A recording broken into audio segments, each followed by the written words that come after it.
All right.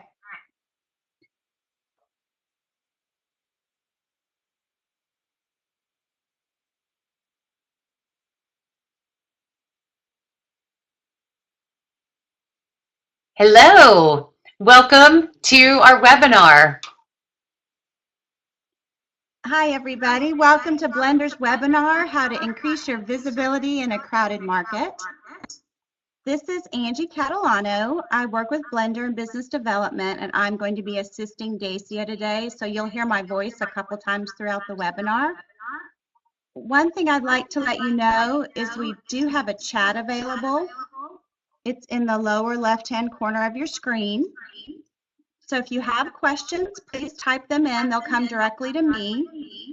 I'll either answer you, wait till the end of the webinar and ask Dacia, or we'll follow up with you after the webinar.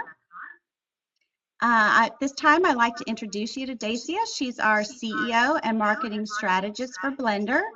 We are a B2B marketing and sales agency specializing in web design and improvement, branding, advertising, and aligning marketing with sales. It's all yours, Dacia. Awesome. Thank you so much, Angie, and welcome, everybody.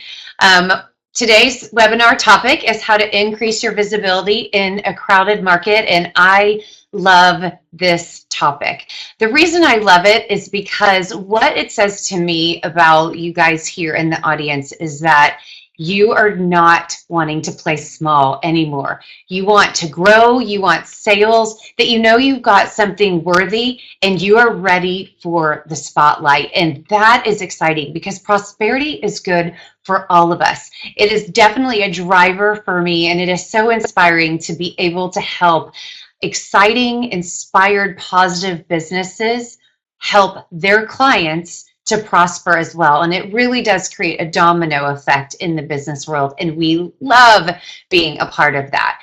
But the other thing about visibility is that it's not just about growing sales.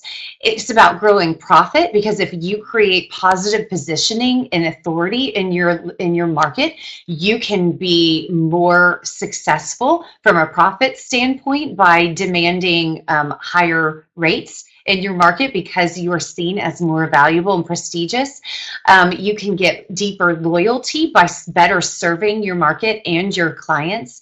Influence, leadership, meaning, legacy, the things that are worthy of living a life worth living and doing work worth doing. So it's just more fun to win.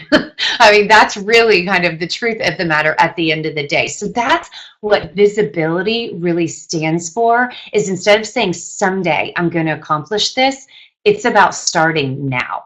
Because the truth of the matter is you wouldn't be here if you didn't think you were awesome. So how do we communicate to the world that you are awesome? How do we start having the world say, hey, I recognize that this is true about your company, right? So the irony here, though, is you know you're awesome, right? And it's just about communicating it. But if you're really, truly better, why does it feel like this sometimes? Now, I don't know about you, but I'm going to assume you're like me, because all of the clients that I work with, big and small, no matter what size, no matter what level of a success that they have had or how many years, all of them have described situations to me, including myself, where they're up at night. They're losing sleep about how are we going to achieve our goals, or how are we going to overcome this hurdle or this competitor? Where's our next big sale going to come from? How are we going to find new clients? How do we fill the sales funnel faster? It just constantly feels like an uphill battle. And the good news is it does not have to be like that. So before we get into why it doesn't have to be like that and how we can get around this, I want to kind of gauge where you guys are at. So quick polling question, if you don't mind. And if Angie, if you can launch that so everybody can actually see the question on the screen, that would be awesome.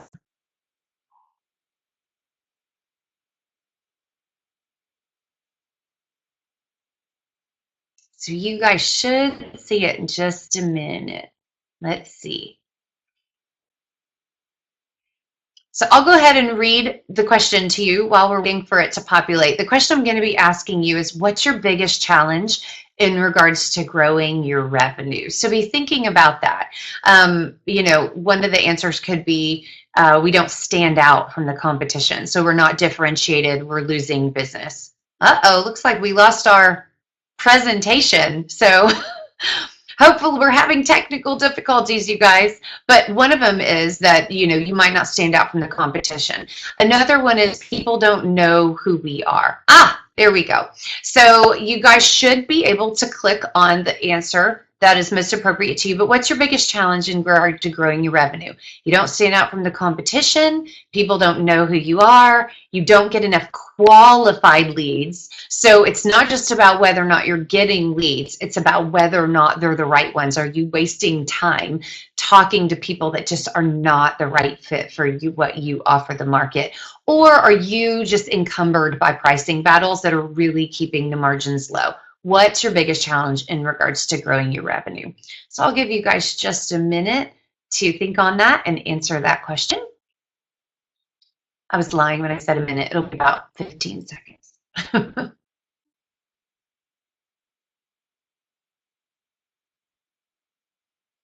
All right. So it looks like the biggest thing is that people don't know who we are. We also have got competition problems out there in getting qualified leads. So it's great. I'm glad to hear that we're not really facing margin issues. So that's good. That'll help me kind of direct, but we will definitely focus on how to get your name out there. Sound good? All right. Angie, back to the presentation. I don't think I can. Awesome.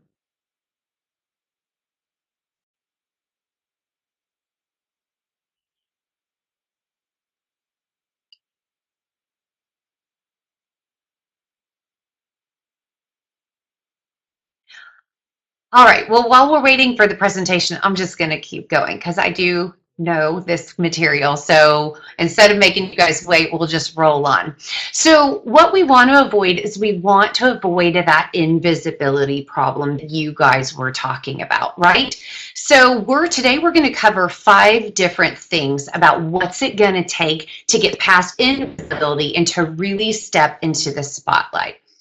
All right, let's see if I can find my slide. Aha, I guessed correctly. Almost.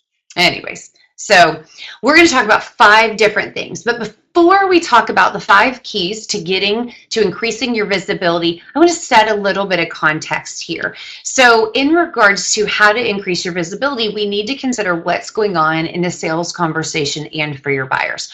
So first things first, no matter what you are selling, we like to break down the sales cycle into 3 different sections: generate interest, build trust, and close the deal.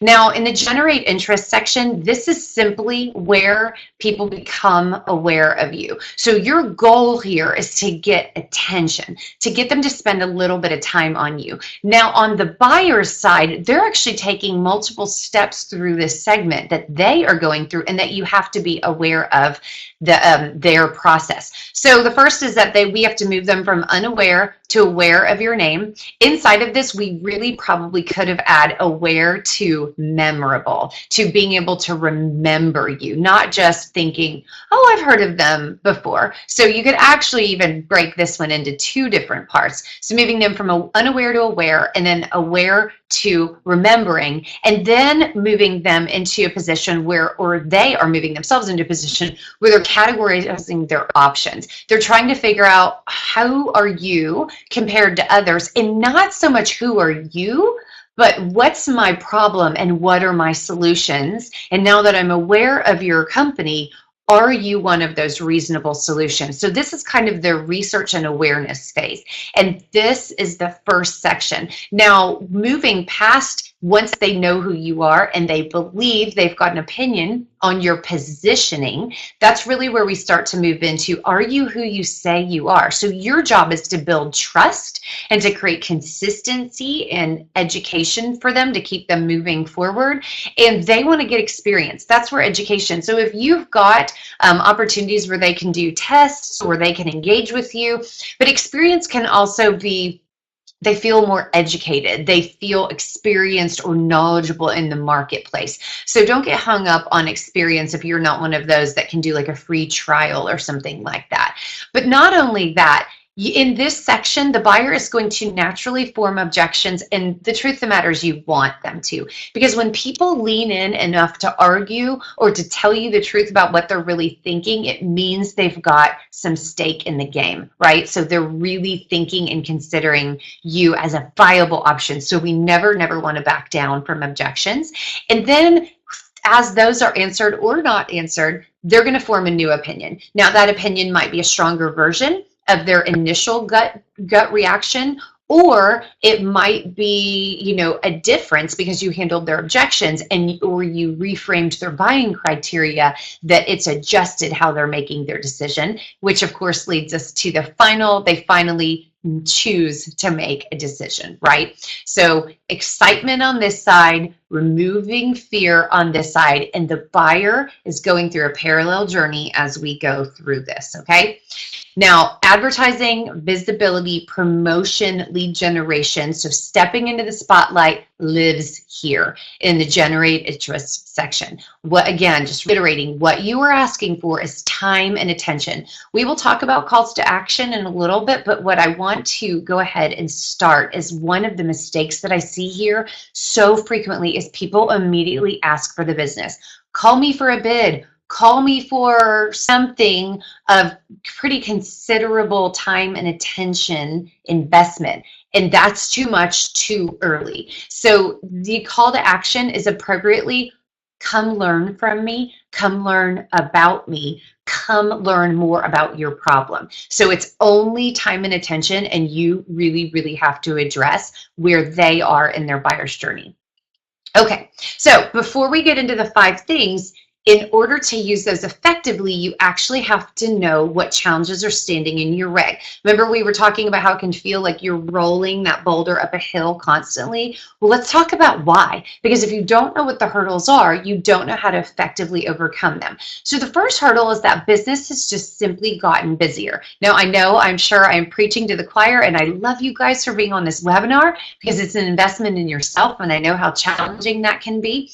But let's talk about specifically what that means. In the average business-to-business sale, there are 8 decision makers nowadays. Each one of those 8 people needs to be moved through that sales cycle that we just talked about. That's a lot. The average sales cycle takes 22% longer than it did 5 years ago, probably because there's 8 people involved in the decision-making process now, but that's besides the point. And then it takes 7 to 13 touches just to get a lead. I want to repeat that. 7 to 13 touches to get a lead, not to close the deal, but to get a lead. Okay, now this is going to be really important when we start talking about your planning process. So while this should make you feel uncomfortable, we need to acknowledge that this is the world that you live in, and then it helps inform us what it takes to get a lead and how to do it smart, right? Okay, the world is also louder now. Again, I know that you know this from a gut perspective, but let's look specifically what that means. Each of us commute on average 26 minutes one way every day.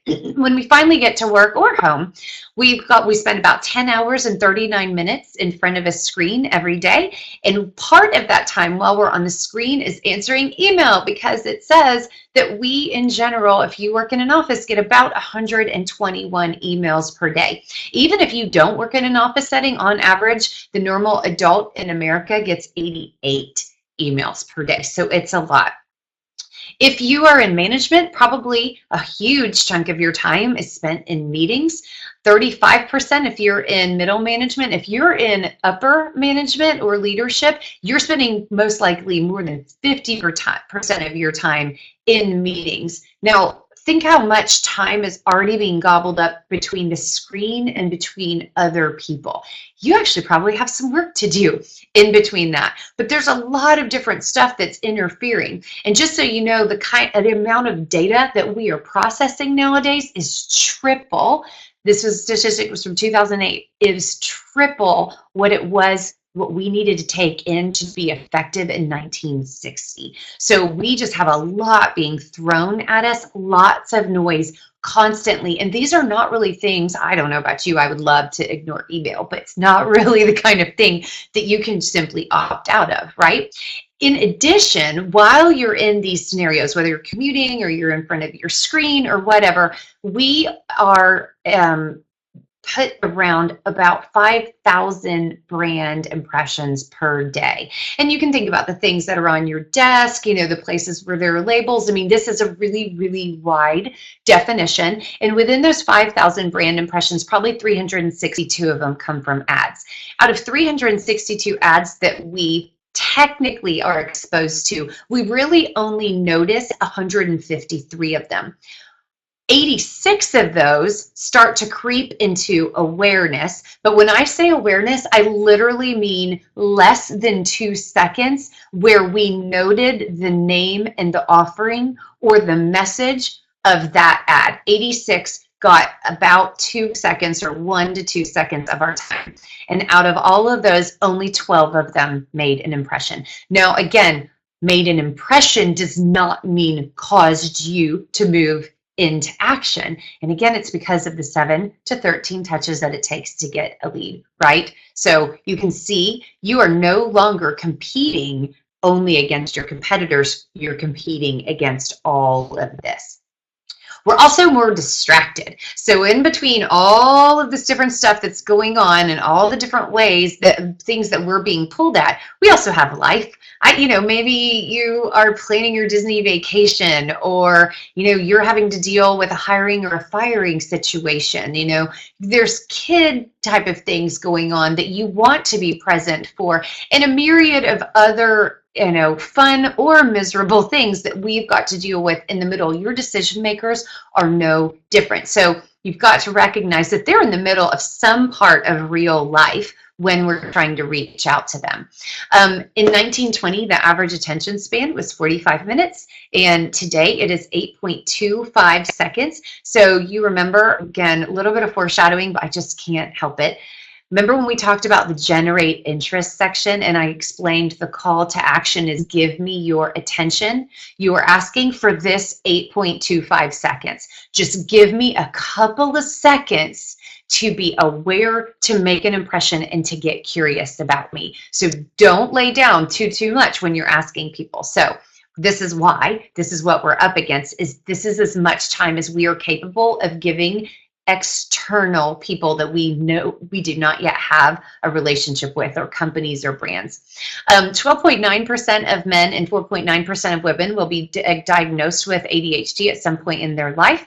Distractions steal 2.1 hours per day. This is the, hey, got a minute? Or ring, my text just went off. Or hey, can you stop by the store? Anything that causes you to stop what you were doing and change gears, that adds up to 2 hours per day. That's hard for me to wrap my brain around. Like, I definitely agree with this one from personal experience, but wow, we're running out of daylight, right? 62% of us, because we are running out of daylight, dine at our desks. 42% of us, in order to stay on top of the 121 emails, check our email in the bathroom. Makes you think twice about wanting to borrow somebody's phone if you forget yours. And 36% of us won't take our full vacation time because it's so damn hard to stay on top of everything nowadays. It's no wonder we're distracted. And all of this adds up to the fact that sales is simply getting harder. Now, is sales going to go away someday? Absolutely not. I just don't believe that. I mean, humans appreciate and need, and we're designed to be in connection and service to one another, but it doesn't mean that it's getting any easier. A really horrible, scary statistic said that 54% of sales reps in the business-to-business world won't make quota this year. Buyers, under a survey of 10,000 business-to-business buyers, explained that they're 70% of the way through their decision before even meeting a sales rep. And it's because they have access to education online. 94% of them do research online. They're also getting educated through other resources, such as referrals, such as speakers or influencers in their industry through trade publications. But 94%, of course, go online. And another survey that was done of business buyers, one of the quotes that was extrapolated from this, they were talking about that brand awareness has actually become more important than relationship to them in regards to the vendors that they choose. One of them even explained, if you don't have brand awareness and if I don't perceive you as a significant player, you won't even get a seat at the table. You've got to use marketing to fill that gap, to fill the 70%, to be in that pre-decision making phase and inside of their head as they are positioning their potential options, right? You want a seat at the table. And that's what visibility is about. So 80% of sales are made on the 5th through 12th contacts. Again, this is simply about how difficult sales is, and we're going to talk about a plan. We do a different series and a lot of training on sales and marketing alignment, so I'm going to try not to chase a squirrel here because I really am passionate about this. But what I want to make sure that you hear about this slide is you need to have fortitude.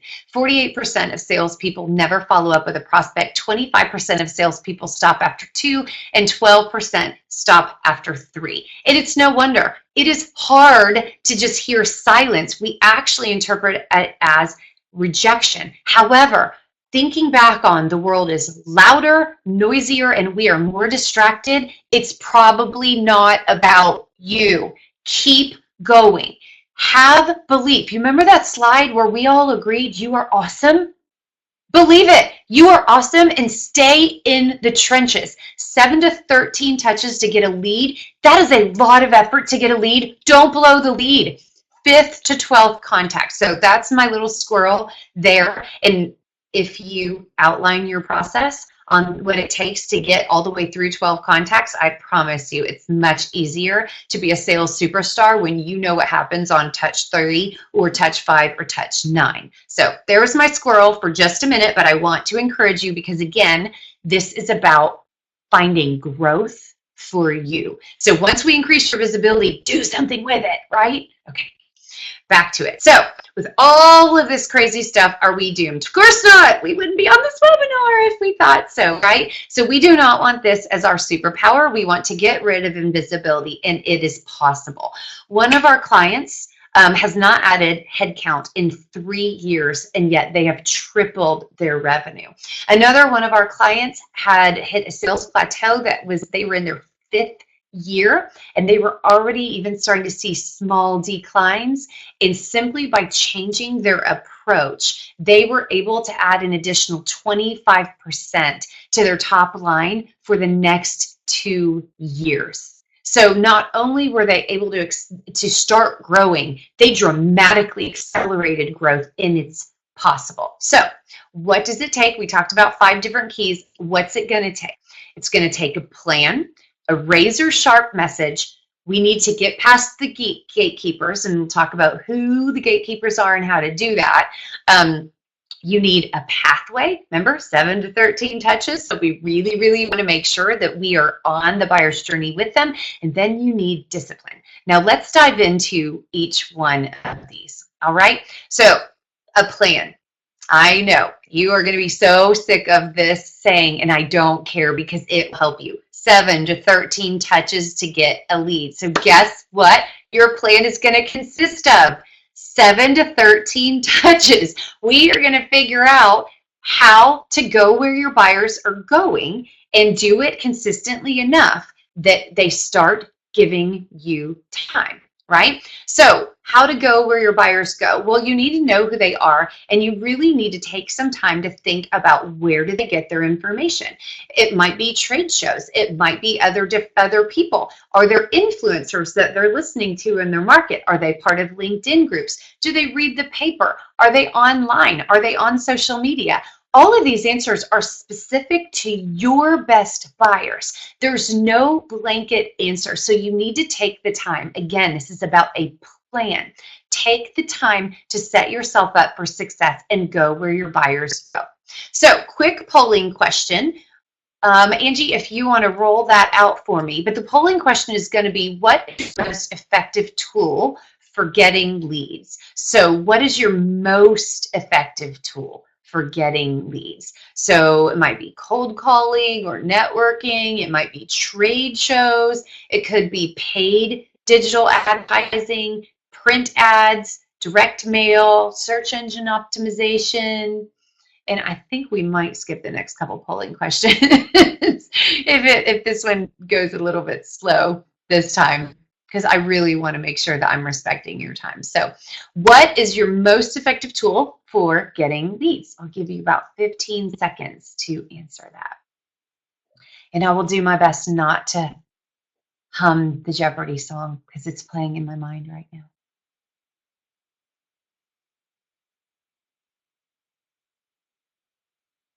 All right, couple more seconds. Y'all go ahead and send your votes in, and we will populate those results. All right, cold calling or networking. I love it. And it's not surprising. You know, the human to human really, really does work. Now, one of the tips I'm going to give you, especially since cold calling is one of your most effective, pre-script multiple follow-ups. You already noticed as we went through that most of these people have, they stop at 3. Sales reps stop at 3, right?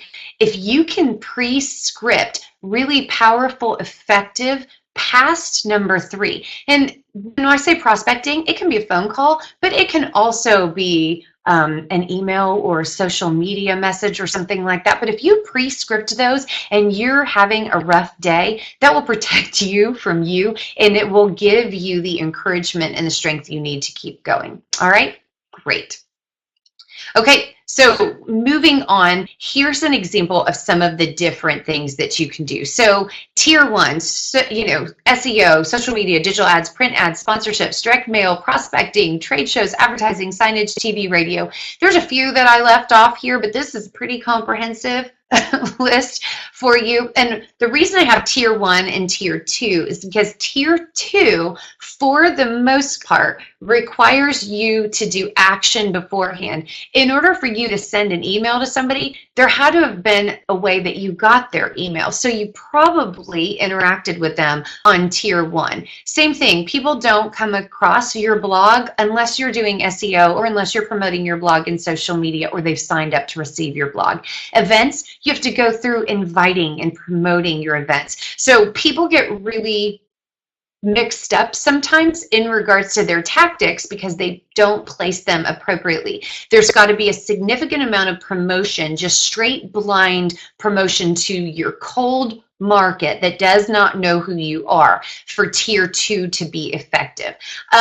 PR and articles can actually, and speaking events can be a tier 1, but it takes time, money, and attention in order to do these effectively. And so that's why I classify them as tier 2, because you really, really have to be committing to these as a strategy internally. So that's why I label them as tier 2, although technically people are coming across them blindly and they're very effective.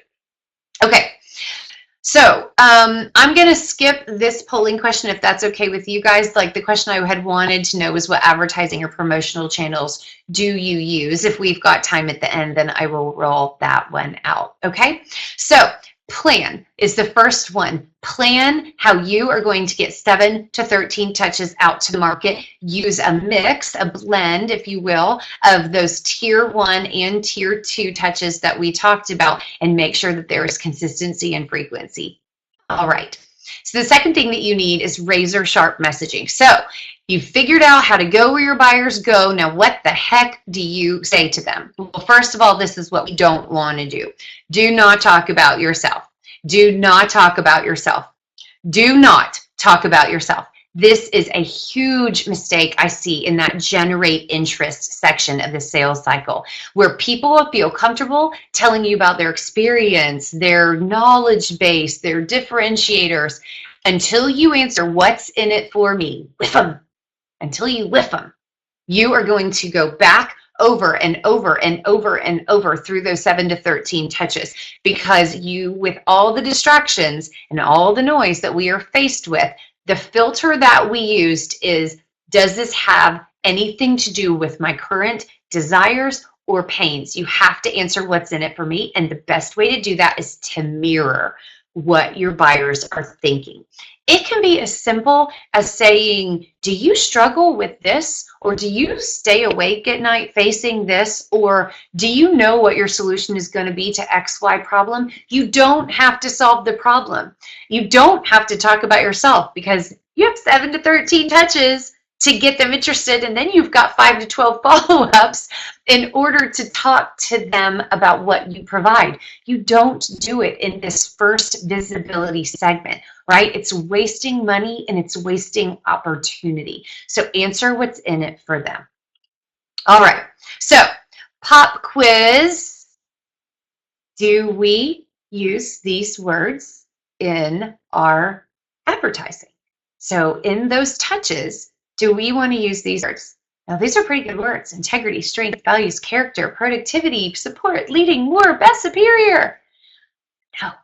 No, because we don't talk about us in that first segment of the sales cycle and the buyer's journey. We talk to them about them. These are all worthy, but they are not effective. Everyone is using these. So in a different webinar, we could talk about what you should say when it's time to talk about yourself and not use these words, but these are all really beautiful words that have gotten watered down from overuse, and they are no longer effective. They simply make you invisible. Okay, the third piece is we need tricks to get past the gatekeepers. Who are the gatekeepers? They're the eyeballs. We're not talking about salespeople or, sales blockers, meaning the receptionist or the executive assistant or, someone that's not going to let you all the way through to the final decision maker. We are talking about the gatekeepers in that 70% of the pre-decision making. We've got to get past their eyeballs. The eyeballs filter everything that we do, and especially for B2B companies, this is one of the most overlooked pieces. Beauty sells. Our eyes like to linger on things that are interesting, appealing, beautiful, intriguing, right? Or we said call to action, 8.25 seconds. The call to action is give me a little bit of your attention. Something beautiful and appealing buys you attention. People from a gut perspective just naturally linger where something is beautiful or appealing visually. So what's eye-catching? Like, what is beautiful and appealing? Well, first of all, let's talk really quickly about what's not. The eyes process information 60,000 times faster than words. So words are not actually visually appealing, right? So let's try this. What is this? A plane figure whose boundary consists of points equidistant from a fixed point. What is that? Lots of pop quizzes today, right? It's a circle. It's a circle. So I know the first time I saw this, by the time they gave me the answer, I was like, it's something having with geometry and math. Had they just shown this, how long if I would have said, what shape is this or what is this? You would have said, circle, is this a joke, right? That's what I want you to understand about the power of images, of visual communication. It's a life hack, shortcut decision making by using images, right, instead of text. Don't make it so hard on your buyers to be interested in you. So what kind of images or what things appeal to us? Buyers, humans, not just buyers, humans, we love things that are symmetrical. So consider symmetry when looking at design options. Also, make sure you're using color effectively. Color is not about what you like. Color is about what story are you telling. Are you happy, optimistic, vibrant? Are you bold? Be careful with red, because red, like the Red Cross, can be about danger or blood or medicine. It can be about passion, and passion can go infidelity. It can go passion in regards to anger and hate. It can go passion in regards to romantic love. I mean, you really, when you go with a very, very bold color, you've got to really be in control of the decisions that you're making for your audience with your color choices. And you can see, but you need to be thinking, what does this color communicate about you? And if you want to be seen as a forward-thinking, bright, vibrant company, you pick bright, vibrant, bold colors. If you want to be seen as stable and prestigious, then you pull more towards the blues, the blacks, the greens, something trustworthy and comfortable, right? Okay, and then the final thing is people love people. In a study by Stanford about memory, images with people beat any other images, no matter how beautiful, appealing, interesting, or personal. People linger when they see people. This even applied to simply seeing a person's hand. If you are tempted to show pictures of your product, make sure that there's a person in the picture with your product, or using your product, or touching your product, or showing the emotion of the transformation that happened to their life when they use your product, right? Use people in your images. Okay, and we already mentioned this, do not drown them in words. It's not appealing visually. If you are not sure, take a step back and see if you can, just visually how many words there are on a page. And if it feels like a lot, it is. Trust your gut. You've really, really got to use words on purpose. This is about how you are perceived. So often people think just because they build a better mousetrap that they are going to be believed. But you know what? If you don't get past the gatekeepers and past that gut decision, it takes 0.1 second for people to size up people. It takes 0.05 seconds, so half that time for people to size up a website, okay? Design and artistry matter. It matters incredibly important. If you don't think so, just look at Apple and the power of what they've done with design and with being appealing. They're the most profitable company on the planet. There's something to this, right? Okay, so the next thing that you need is we need to build a pathway, 7 to 13 touches to get a lead. So you need to be in control of your calls to action. So I've been saying that calls to action are spend a little bit of time with me. Okay, so if it's not give me a meeting, or if it's not give me your business, or if it's not let me give you a bid, what kind of time are you asking for? This is a really quick snapshot of what happens when you Google image calls to action. There are endless ideas of calls to action that you can use. You can write a guide. You can give statistics. You can offer for people to receive your newsletter. You can have a video as a call to action. But basically what you want to do is you want to teach them something. Do you remember when we were talking about people going through the buyer's journey, and in the build trust section that they need to gain experience, and experience can be translated to education? How can you educate your market and teach them how to make a good decision? And this really, really needs to be of a service mindset. You are not selling at this point in time. It is not a comparison. It's truly saying, hey, let me teach you about this industry. Let me teach you mistakes I see where people lose money, or ways that they can, increase their time or their effectiveness. There are things that you know about risk, about money, and about time in your industry that you can teach your buyers. And those are calls to action. It can be checklists. Like I said, it can be a blog, it can be a video, it can be an article. If you do have an option to try, it can be that. It can be it can be a free audit. There's just endless things that you can offer as a call to action. And be smart. Like, what do they need and what do they want to make a decision, and then give it to them. Sell what they're already buying, okay? All right, and we want to reduce cognitive load. So when you lead with too many details about your product, and when you have too much information up front, it gets really, really overwhelming, and people go away. They get overwhelmed. So that's why the call to actions and the amount of information that you give in those 7 to 13 touches needs to be minimal, so it doesn't feel overwhelming like the rest of their life. Sharp, amazing headlines are key. Sell what they're already buying. If the truth of the matter is that your service saves time, talk to them about how can you gain another hour or 2 hours in your day. If you save people money, say, what would it mean to you if you could gain 20% more margin, or if you could double your sales. If you're talking about risk, talk about what would happen to you, or can you afford to be sued, to go under, to have a worst case scenario happen to you. Sell what they're already buying.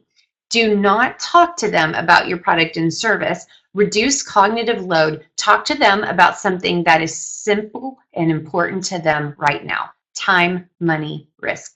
All right? Super. Okay, so the other thing that we talked about that you're going to need is you need discipline. I know this made it look like you need money, and you do. But money is really about discipline, okay?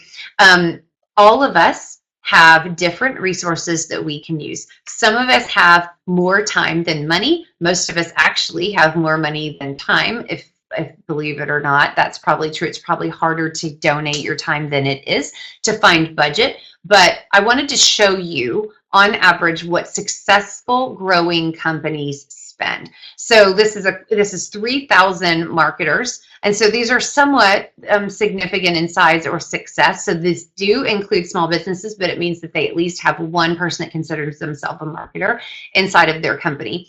For B2B product, on average, they spend 6.9% of their revenue. It's a percentage of revenue that they commit to. For B2B services, because they're more difficult to explain typically, and there's more fear related to services, 8.6%. B2C products spend closer to 10%, whether on product or service. It's a commitment to what's it worth to you. Do you remember how we were talking about profitability, visibility, influence, meaning? What's on the table for you, and what is it worth? Because if you have a big vision, you're going to have to put resources behind it. And this, I see this over and over and over. People think that a one-off project, one ad, one email, one direct mail campaign is going to move the needle. And it's not, right? It's not. 7 to 13 touches. And those 7 to 13 touches require concerted, disciplined effort. And putting your money behind what you want is the number one way to keep yourself disciplined in continuing to move that needle forward. Also, it forces you to be smart and to really go, okay, what's working and what's not working, right? Exactly. What's on the table is getting rid of invisibility. And that's the deal. Today, people don't know your name, or they don't know what you're capable of. And you know that there is this huge market out there that if you just get a little bit of their time and attention, you know you can change the game for them. It's about not spending sleepless nights anymore thinking, where in the heck is my next client coming from? How am I going to do this? What is going to happen? What if I don't hit my number? What if, where, how, why? And it's moving from that to a place where your phone is ringing, where you are tripling headcount, or you're tripling revenue without tripling headcount, where people are finding you and calling you, where people want to know what you think, and where you are the one that sets the bar that all others are compared to. When you serve your market, when you have a plan, and when you put resources in a disciplined way behind that, you win. And it is so much more fun, right? So you're awesome. You deserve to win. You deserve to feel like this because your plan is working. So just to reiterate one more time, plan. Razor sharp messaging about what's in it for them. Get past the eyes as the gatekeepers to attention. Create a pathway. Take the time to build smart calls to action so that you can take smart steps forward with them through the buyer's journey, and then have discipline and commitment, knowing that you are awesome, to push this stuff into action consistently. 7 to 13 touches. Okay, in order to help you do this, We are going to be sending out a follow-up, so you're going to get a recording of this if you want to go back and look through any of what we were talking about. But also, we've got a planning sheet, and so this is going to break down. It's going to go a little bit more into detail, but it allows you to really personalize things for you and to take what we talked about today and to really start putting it into a plan that you can act upon. No more someday, today. Today, right? Okay. Now there might be a few of you who want to go into a deeper dive and you hear all this stuff and you think, wow, Dace, that sounds great, but it's a lot and I'm busy and how do I do this? Well, we're actually going to offer something pretty unusual.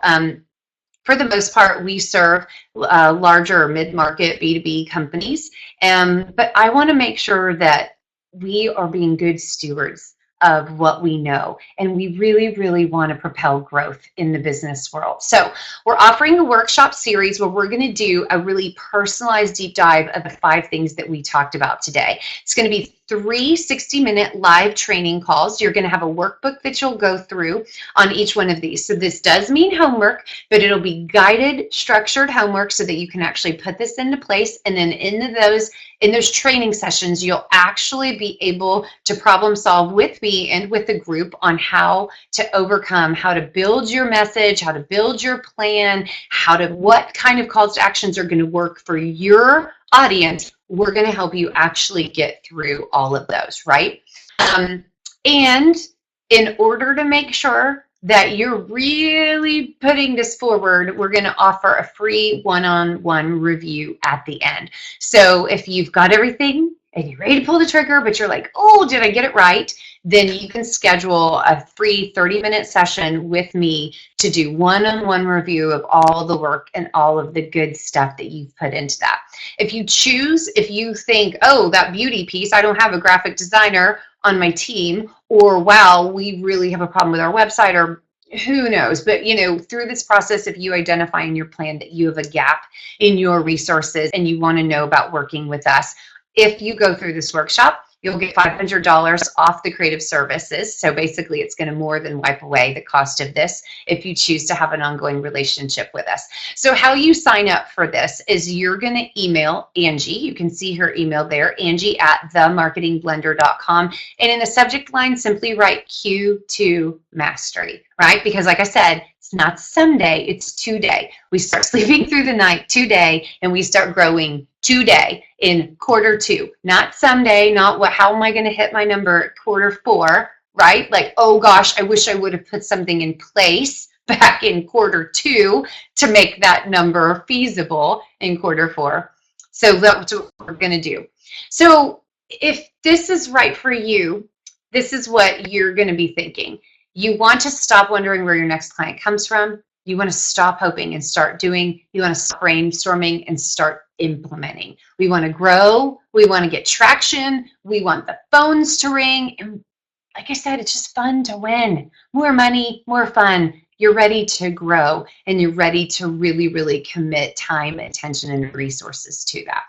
So the offer is only $297. We do not do these. We really, really do not do these workshops. So the offer ends on Monday. As I mentioned, it's more difficult to commit time to things. So I can't. I simply don't have the amount of time. Neither does my team to be able to support this kind of situation, this kind of mastermind group that we're creating. So live 3-part workshop series, free one-on-one review, $500 off creative services if you decide to ask for our help, and simply email Angie if you're interested. We are going to have so much fun. So I really, really hope you consider joining me.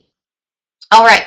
Also, feedback. I love feedback. I really want to help you guys grow. So tell me, what did you not answer? What did you not get out of this? How can I make this better? That would be huge for my personal growth and the growth of Blender and our ability to help other people, is to just tell me what's going on with you. And so then I know what kind of content I can put out there, right? Okay, Angie, are there any questions that we need to go through before they get out there and go big and be awesome? Anything we need to cover before we wrap up? Yes, I do have a few questions if we have the time. Sure. Let's we'll wrap it up at 1. So for anybody that wants to hang out, we'll do a couple of questions. Okay. The first one says, those marketing budget numbers seem high. We've never spent much on marketing. Where do we start if I'm not comfortable with the 10% number? Yeah, it's a great question, and that's hard. I mean, I know I'll go ahead and tell on myself. The irony that I'm in marketing, it was actually my CFO that really took me to task with not spending in accordance with the vision that I have for our company and the growth. So one of the things that that I had to do from a mindset standpoint was really realize that I had to spend ahead of the game, right? So aligning what I want tomorrow. So what needs to be true today in order to hit the number that I want tomorrow. And so that's where that spend comes from. When I looked at, can I get through 7 to 13 touches by myself, in addition to running my business, in addition to managing and, supporting my team, in addition to delivering great work to my clients that, I worked so hard to bring into our fold, there was just no possible way I had enough daylight.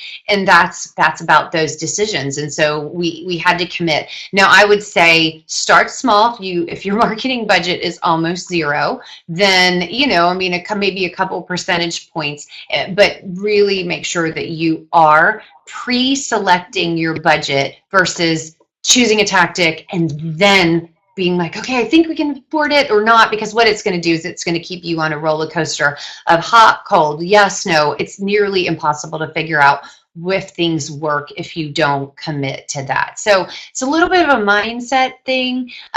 It's also a lot of just making sure that you put your money where your mouth is so that you can have the discipline to make sure that what you are investing in actually is going to work and that you're being realistic about that. So there's no easy way to jump into that other than to just make the commitment. One other thing, though, is a lot of companies that I work with are spending on marketing. It's just dispersed, and so they've never realized what's the total dollar amount. So trade shows, sponsorships, follow-up, emails, like if you make sure that you audit what you're doing currently and get a good sense of where your real budget is right now in order to set that number. All right? Okay, any others? Yes, here's another one. It says, my product is not beautiful. What should I show? People. People using your product. One of our favorite, you really need to look at your buyers and you need to think about what is in it for them, what is interesting to them. Sometimes you can use metaphors, so the better insight that you have, that will help you figure out what to show. But really, you want to talk about transformation. So they are in some version of challenge, pain, or struggle, and you want to get them to cross the chasm into transformation in a positive, better way to move forward, right? And so you need to choose images that either reflect their struggle or paint what they want. And then you can have some fun with it. You can use this, you can be funny. You've got a whole wide range of emotions that you can play around in, but you've got to get clear about how are we mirroring this and what kind of transformation are we communicating, and can we use pictures, images, metaphors in order to tell that story? All right, I think we have time for one last one. Okay. This one says, I'm not sure what to say in my calls to action. I can't think of anything that I could create to offer my market except a quote. Yeah, this one takes some time. It really does. You can Google and, you can and start paying attention to some really great marketers and see what they offer. Heck, go sign up for our blog. You're going to see lots and lots of examples of calls to action. But where I would start is think about, are there internal tools that you're using that maybe you could turn into external offers? So for instance, do you have a really smart checklist that helps clients or prospects get organized when you first onboard them? Do you have a list of best practices? Could you consolidate your knowledge of best practices, or could you collect a list of data and statistics that would really, really help your market understand the full big picture of the decision that they're making? So those are some examples: guides and white papers, checklists. I mentioned earlier, you can do videos. So any opportunity for you to make things easier on people or to educate them about time, money, or risk, make great calls to action. I will say the other thing is, the earlier in the sales cycle, the smaller you want it to be. A checklist is an awesome first call to action, because you're offering them something of value, but it's not really time intensive. Offering a white paper on the first touch, people may or may not invest that amount of time the first time they're coming across your company. Now, if they download a white paper, or excuse me, a checklist or an infographic, or they watch a 2-minute or 3-minute video, then later on when they come across your white paper, they're more likely to invest more time because they're starting to form an opinion. So you really want your calls to action to, from a time investment standpoint, be appropriate to where they are in the journey. So shorter time investment to use your tool or your resource, longer time investment the closer they get to engaging you. Make sense? Okay, you had said that was the last one, so I simply want to say thank you so much. Again, if any of you guys are interested in that, make sure to send Angie an email, subject line Q2 Mastery, and offer ends on Monday. So thank you guys so much, and if I can be of service, please let me know. Onward and upward.